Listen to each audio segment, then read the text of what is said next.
Assalamualaikum warahmatullahi taala wabarakatuh. Alhamdulillahillazi nazzala al-Qur'an wa kafa billahi syahida. Asyhadu an la ilaha illallah wa asyhadu anna Muhammadan abduhu wa rasuluh. Subhanaka la ilma lana illa ma 'allamtana innaka antal alimul hakim wa la haula wa la quwwata illa billahil aliyyil azim. Yang saya kasihi adinda pengurusi majlis, dah nikah belum? Mana? Belum. Duduk Perak ni. Kalau dia duduk Selangor saya tanya pada YB Zaidi tadi, dia bagi RM500. Siapa nak menikah? Yang laki 500, perempuan 500. Dah dapat 1000. Semua tak kira hang Melayu ke, hang India, hang Cina. Tu lah. Nak pindah? Perak. Kita pula kena bayar. Nanti saya bang.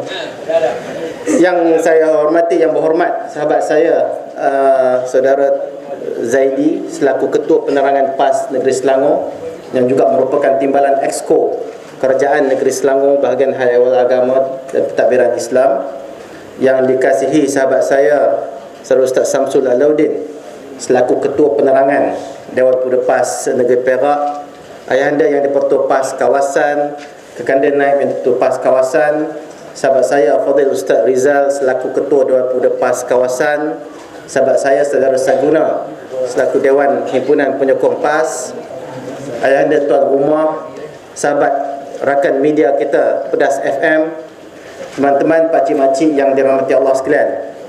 Pertamanya, marilah kita memanjatkan syukur kepada Allah Azza wa Jalla kerana mengizinkan kita pada malam ini untuk sama-sama bersembang sempena menyambut pra 1 hari bulan nanti. InsyaAllah saya tak akan ambil masa yang panjang. Kita nak dengar orang Selangor bercakap. Saya orang Kuala, boleh datang bila-bila masa. Orang Selangor ni payah nak datang. Mereka merintah sekarang ni. Merintah menguruskan negeri, merintah menguruskan hal ehwal rakyat, merintah untuk menguruskan hal ehwal kebajikan rakyat. Kita nak kongsi, susah nak dapat YB Zaidi ni. Tapi alhamdulillah dia boleh bersama kita. Saya ni cuma jerit aja pun boleh datang dekat Menor Kuala Kangsar. Tapi kalau bangkok tu lambatlah juga sampai. Tuan-tuan, dalam perjalanan semalam saya bersama-sama dengan teman-teman di Lumut dalam satu roadshow untuk turun juga. Dan dalam perjalanan semalam daripada Kuala Kangsar, oleh kerana dah lapar benar semalam, dah lapar benar, singgah makan kejap kat Buai. Tak makan apa pun dekat sekedar maghrib tu. Singgah makan kat Buai, singgah kedai mamak 786. Sambil saya dengan kawan saya order makan, order roti canai, order teh ais, order kuah kari sikit. Makanlah, balon. Bab makan jangan tengok perut yang ke depan ni, balon. Habis je makan, panggil, "Mak, kira." Kira. RM12. Hei, mai, takau roti canai RM12. Kira balik. RM13. Hei, no mahal pula, lagi naik pula. Ini apa itu? Aisam pada kira punya. Berapa aisam? 5 rupang. Hei, mahal. Kira balik. Saya nak dengar berapa. Ini roti canai berapa? Roti canai RM1.5. Ini teh ais RM2. Hei. Ni kuah kari ini berapa? Ni RM5. Oi, kira-kira betul lah RM12 tadi. Nyesal tanya. Sebab dia dah lupa dah air suam tadi. Bila tanya suruh kira sikit, dia kira pula air suam 5 kupang. 5 kupang segelas. Oh mak, ini apa sama hal? Ini air catu punya kat Selangor. Apa kaitan tu catu air kat Selangor? Tuan-tuan, ini saya sembang cerita Beruah, tuan-tuan. Kat Beruah, roti canai RM1.5 kupang, kedai mamak. Teh ais RM2. Kuah kari sikit. Adalah seketui ikan apa tu? Ikan apa ni tak tahu, balunnya kan. RM5. Subhanallah. Itu baru cerita Beruah. Saya tak tahu Teluk Ensin ni macam mana, Teluk Intan ni macam mana. Tak tahu gamaknya di Ipoh macam mana. Tak tahu lagi gamaknya harga kita di Kuala Lumpur. Tuan-tuan, inilah yang saya minta pakcik-makcik, abang-abang, kakak-kakak, adik-adik sekalian, cuba fikir balik suasana yang berlaku dalam negara kita hari ini. Tuan-tuan, saya nak sentuh sikit sejarah yang ada. Kalau kita lihat balik sejarah sebelum kita mencapai kemerdekaan, pejuang-pejuang kemerdekaan, Tok Janggut umpamanya, Datuk Bahaman umpamanya, Haji Abdul Rahman Limbong umpamanya, Apabila British mula masuk ke tanah air kita pada awal tahun 1824, mereka bersama dengan rakyat, mereka taja rakyat, mereka beli rakyat, mereka cuba mengatakan bahawa kemasukan kami ke dalam tanah air ini adalah untuk membantu rakyat. Sedikit demi sedikit mereka rapat kepada kita, sedikit mereka tipu kita.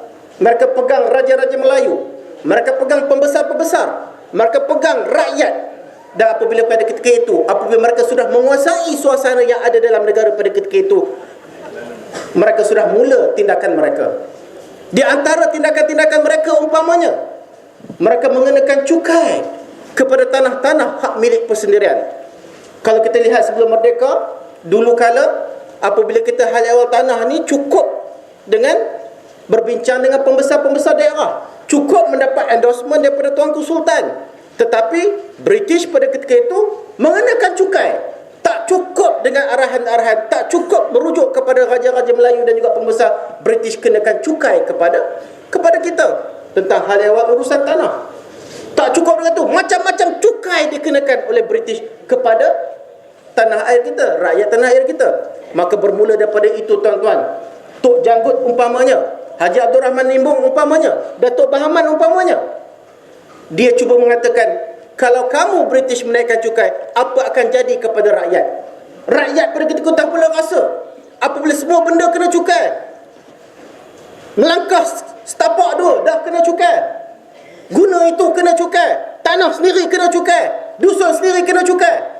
Apabila cukai semakin lama semakin banyak, rakyat sudah mula rasa terbeban. Apabila rakyat mula rasa terbeban, pimpinan-pimpinan kita, ulama-ulama kita bangkit, mula bangun lawan British.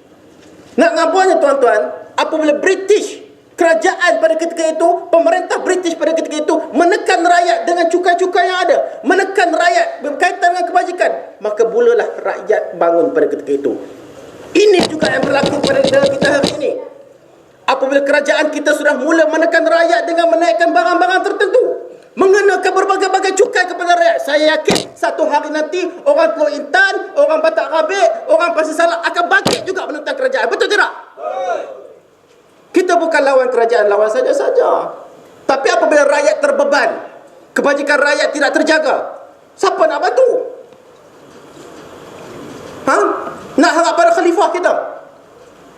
Nak harap pada khalifah kita kan? Tuan-tuan, tahu kenal tak siapa khalifah kita? Kenal atau tidak?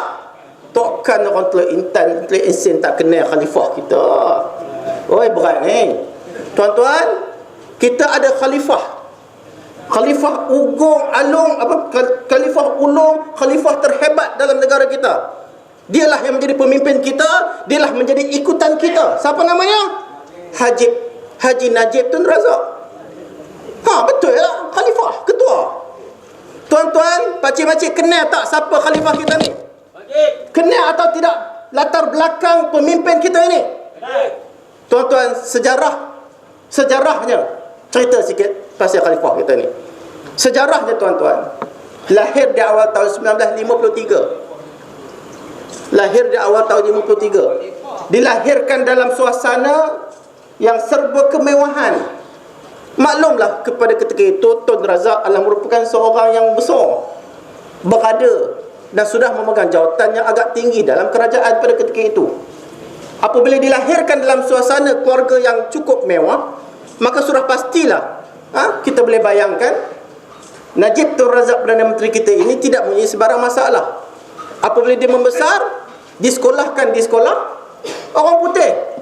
Habis aja cukup umur, bapa dia hantar anak dia Najib Tun Razak belajar ke luar negara untuk sekolah rendah. Habis sekolah rendah, sambung sekolah menengah di luar negara, iaitu di England. Habis sekolah menengah, sambung universiti juga di England. Nak ngabarnya, Perdana Menteri kita ni tak pernah merasa kat sekolah Padang Tembok non. Perdana Menteri kita tak tahu, tak pernah merasa kurikulum, tak pernah merasa belajar dalam sekolah rendah dalam negara kita. Perdana Menteri kita tak pernah rasa sekolah menengah dalam negara kita. Dia tak tahu susah senang sekolah-sekolah di Teluk Insin ni. Dia tak tahu susah senang sekolah rendah di Kuala Kangsar kan. Dia tak tahu betapa sukarnya sekolah-sekolah di lasah Sungai Siput kan.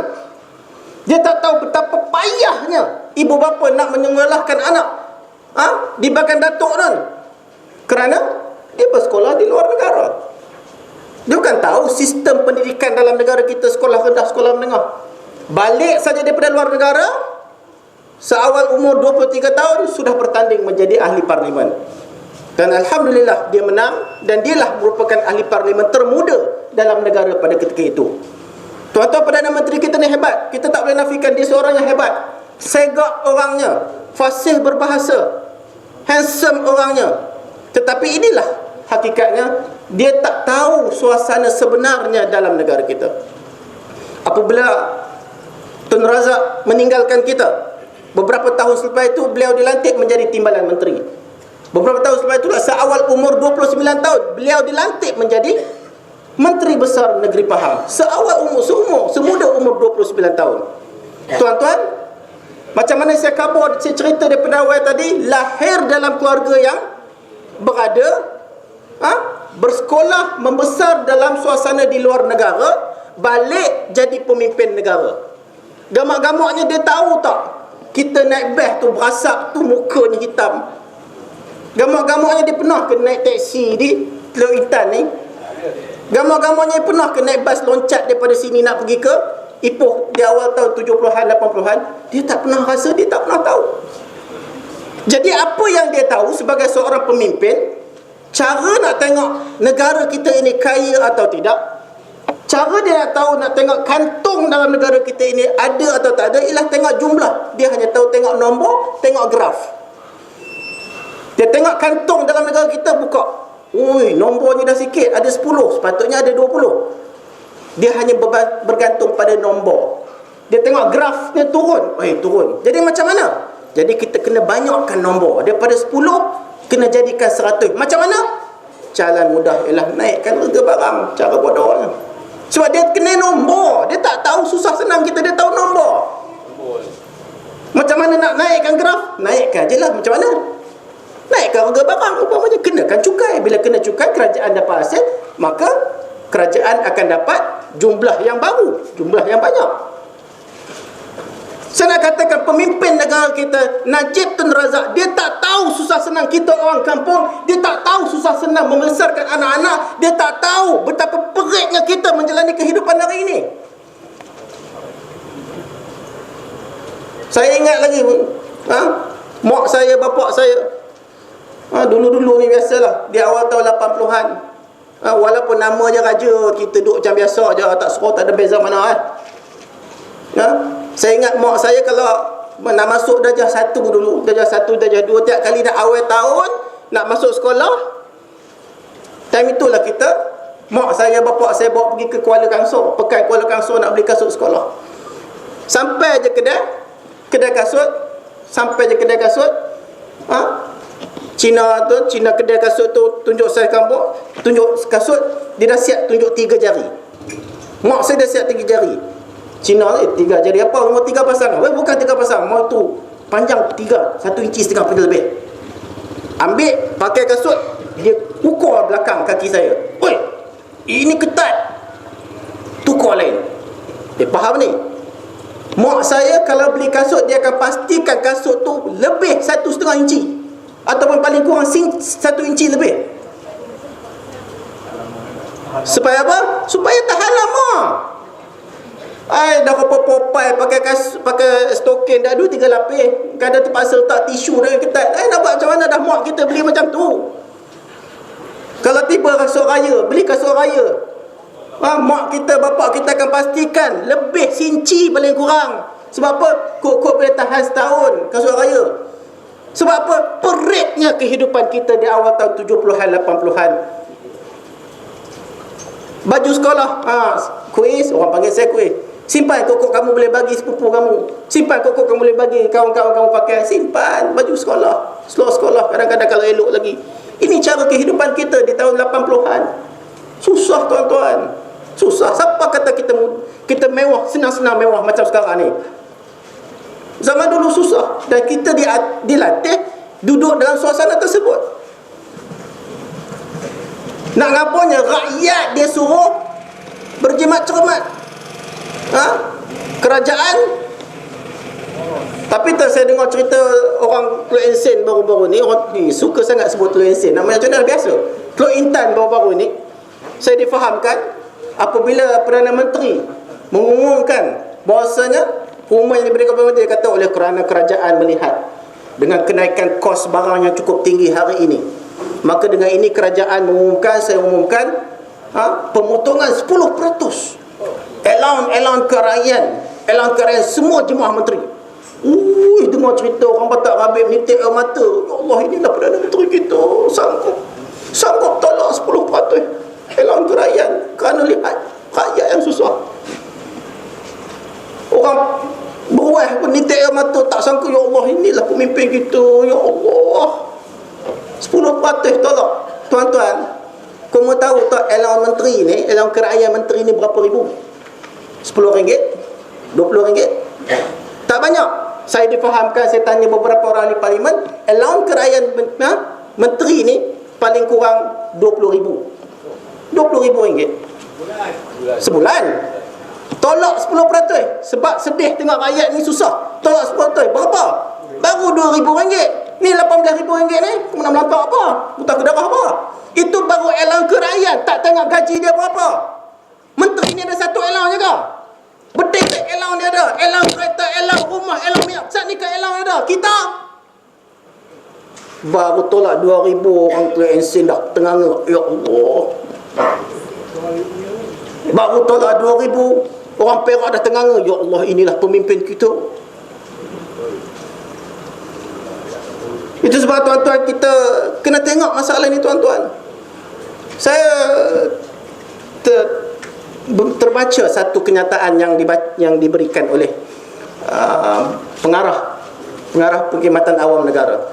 Dia kata hari ini dia kata didapati ramai pegawai-pegawai kerajaan yang prestasi kerjanya tidak memberangsangkan. Ini dalam kenyataan pengarah Perkhidmatan Awam bulan lepas. Tidak memberangsangkan. Didapati ramai pegawai kerajaan dikatakan sampai pejabat lesu, sampai pejabat letih, ngantuk dan sebagainya. Dan kerajaan dalam usaha untuk mengenal pasti apa masalahnya.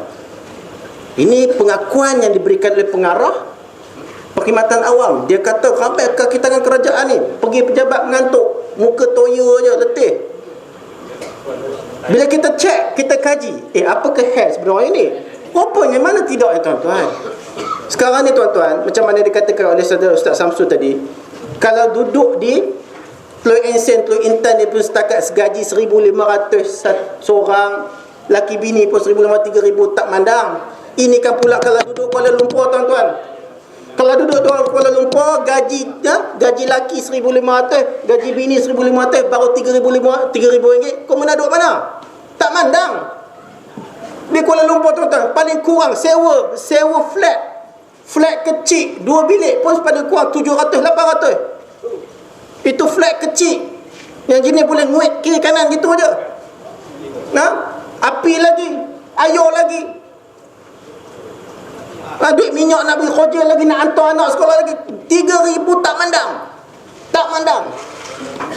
Itu sebabnya bila kita buat kajian, rupa-rupanya tuan-tuan, kebanyakan kaki tangan kerajaan pagi-pagi pukul 8 pagi pergi opel, pergi ke pejabat, balik pukul 4.30, pukul 5 balik, hantar bini, ambil anak sekolah apa sebagainya.